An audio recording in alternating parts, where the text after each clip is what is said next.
Well, since 1996, 12 states have legalized marijuana for medical use in the U.S.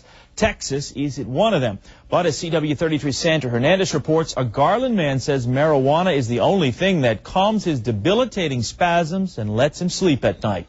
Right here. Tim Timmons of Garland showed us his stash. He says marijuana helps him cope with pain and spasms. The spasms always become so very intense that they have occasionally knocked me out of bed. 51-year-old Timmons has multiple sclerosis, a disease that's affected his central nervous system for 20 years. He's paralyzed from the waist down.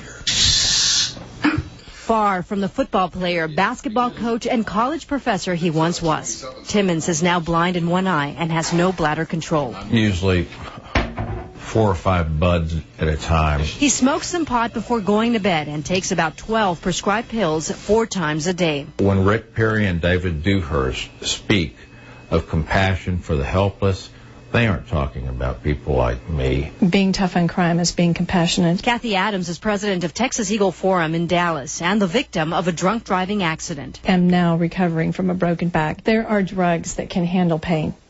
Tremendous amounts of pain. Medical marijuana legislation has never gotten off the ground in Texas. Adams believes it could lead to more addictive drugs. This is a very bad idea. It's the wrong direction to go in.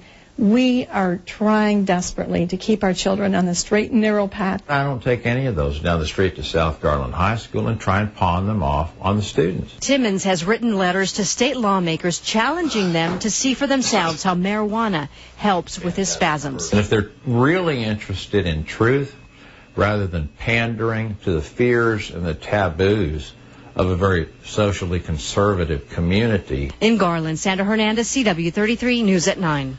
State Representative Elias Neistat of Austin has twice failed to get a bill passed to legalize medical marijuana.